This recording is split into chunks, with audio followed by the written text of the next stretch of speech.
Vous écoutez La Voix de l'Espérance, une émission qui vous apporte paix, joie, confiance et espérance.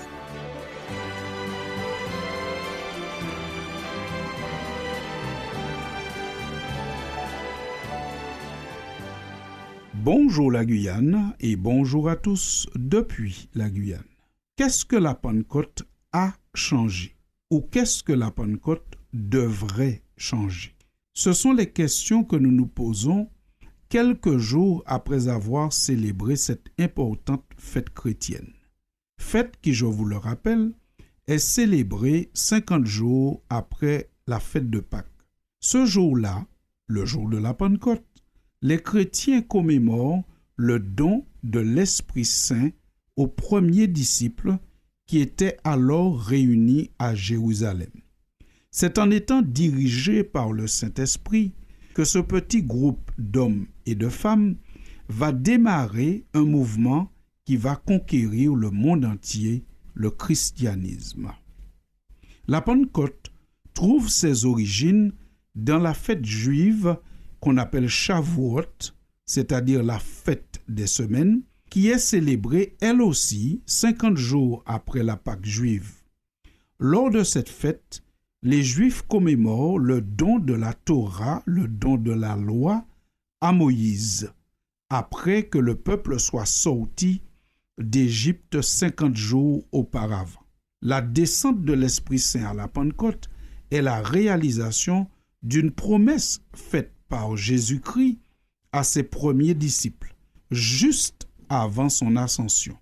Nous lisons la promesse dans le livre des Actes, au chapitre 1er, versets 8 et 9, Jésus parle et dit aux apôtres, « Mais vous recevrez une puissance, le Saint-Esprit, survenant sur vous, et vous serez mes témoins à Jérusalem, dans toute la Judée, dans la Samarie, et jusqu'aux extrémités de la terre. » Après avoir dit cela, il fut élevé pendant qu'ils le regardaient, et une nuée le déroba à leurs yeux. Fin de citation. Jésus fait donc, le jour de l'ascension, une promesse aux disciples, « Vous serez mes témoins, mais vous avez besoin absolument de l'aide de l'Esprit pour que vous puissiez devenir mes témoins. » Ils ont reçu le Saint-Esprit et ils ont été des témoins efficaces. Maintenant, posons-nous la question, qu'est-ce qui a changé à la Pentecôte? Les apôtres ont pu être des témoins efficaces de l'amour, de la grâce et du message du Christ. Pourquoi? Avant de leur permettre d'aller vers les autres, la présence du Saint-Esprit a permis aux premiers disciples du Christ de changer leur relation interpersonnelle. Lorsque nous cherchons à savoir comment les premiers apôtres vivaient après avoir reçu le Saint-Esprit, il faut aller dans le livre des Actes, au chapitre 2, à partir du verset 44, où nous lisons « Tous ceux qui croyaient étaient dans le même lieu, et ils avaient tout en commun. Ils vendaient leurs propriétés et leurs biens, et ils en partageaient le produit entre tous, selon les besoins de chacun. Ils étaient chaque jour tous ensemble, assidus au temple. Ils rompaient le pain dans les maisons et prenaient leur nourriture avec joie et simplicité de cœur, louant Dieu et trouvant grâce auprès de tout le peuple.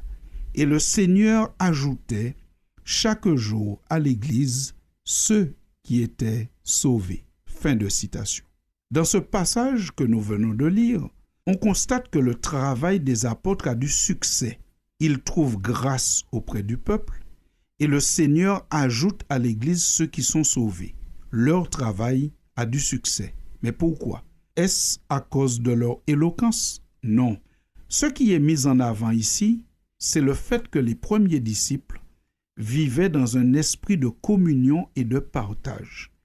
Ils étaient tous ensemble dans le même lieu, ils vendaient leurs propriétés personnelles, partageaient le fruit de la vente à la communauté, ils prenaient leur repas ensemble, ils partageaient tout. C'est donc d'abord le témoignage de leur fraternité, l'esprit de partage qu'ils avaient entre eux qui attirait les autres. Et c'est pour cela qu'ils trouvaient grâce aux yeux du peuple et que Dieu pouvait ajouter d'autres personnes à l'Église. Le premier acte chrétien n'est donc pas un discours, une prédication, mais un témoignage, un vécu ensemble qui attire les autres et qui montre que là, il y a de l'amour, il y a du partage, il y a du respect. Lorsque l'Église commence à grandir, les premiers disciples se préoccupent beaucoup de l'équité dans le partage, parce que la Bible nous dit que l'un des premiers faits de l'Église chrétienne, c'est d'instaurer les diacres dont la tâche principale était de veiller à l'harmonie du groupe. Ils veillaient à ce que les partages soient faits équitablement et qu'il n'y ait pas de tension dans la communauté. Ils étaient bien sûr aussi des prédicateurs, des missionnaires, mais ils avaient cette fonction première, créer l'équilibre dans la communauté. Nous comprenons donc que la première et la plus grande transformation réalisée par le Saint-Esprit auprès des premiers apôtres, c'est de leur enlever leur esprit d'égoïsme, l'idée que chacun devait briller pour lui-même, et de les introduire dans l'esprit de partage et dans un esprit communautaire. C'est ce qui a fait la force de l'Église naissante, de ce mouvement naissant qui est le christianisme. Aujourd'hui, nous avons célébré la Pentecôte. Est-ce qu'après la Pentecôte, nous aussi nous avons ce changement? Est-ce que dans nos familles, dans nos sociétés, dans nos groupes, il y a un esprit de partage qui se développe? On n'a pas vraiment l'impression de cela.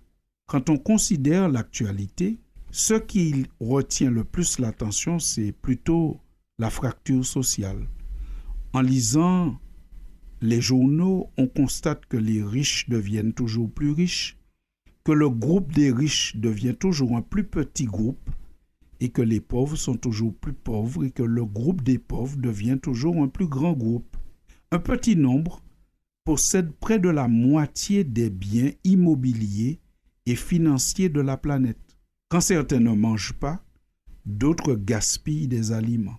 La fracture sociale est une réalité qui, du simple fait de son existence ou en raison des risques qu'elle génère pour la cohésion du pays, d'une famille, ne saurait laisser personne indifférent. Nous devrions tous être inquiets de l'esprit de partage dans le monde, de l'esprit de partage dans nos familles, dans nos communautés, parce que lorsque certains sont sans rien à manger, ils peuvent devenir agressifs. Et donc il faudrait, pour le bien d'une famille, d'un groupe, d'une société, qu'on retrouve cet esprit qui a fait la force des premiers chrétiens, l'idée de pouvoir partager, être les uns avec les autres et donner aussi aux autres de quoi vivre pour que chacun soit dans cet équilibre. Chers amis de la Voix de l'Espérance, voilà quelques jours que nous avons fêté, célébré, commémoré la Pentecôte. Alors que cela soit pour nous une occasion de réfléchir dans nos milieux respectifs. Comment pouvons-nous faire en sorte que l'esprit de partage grandisse là où nous sommes, afin qu'il y ait du succès, de la paix et de l'harmonie? Ce sont des choses qui ne sont pas faciles à faire de nous-mêmes, partager. Mais lorsqu'on reçoit l'Esprit de Dieu, l'Esprit d'amour, on arrive à partager. Que Dieu nous aide à réellement chacun recevoir cet esprit, le Saint-Esprit, l'Esprit du Christ, afin que nous soyons dans une démarche de partage et qu'autour de nous, il n'y ait personne qui meure de faim alors que nous serions peut-être en train de faire du gaspillage. Que Dieu aide aussi les dirigeants de la planète et les plus riches à entrer dans cet état d'esprit, afin que nous n'ayons pas de coin de la terre où des gens meurent de faim et des coins de la terre où on fait des fêtes à coups de millions de dollars juste pour une nuit.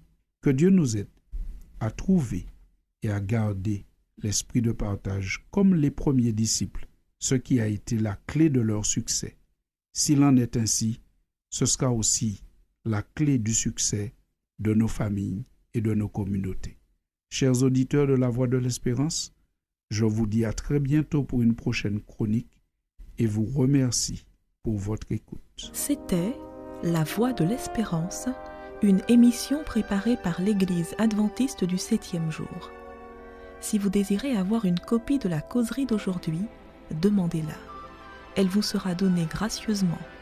Écrivez à La Voix de l'Espérance, boîte postale 169 97 324, Cayenne, CEDEX, ou téléphonez au 0594 25 64 26. Merci chers auditeurs et à bientôt.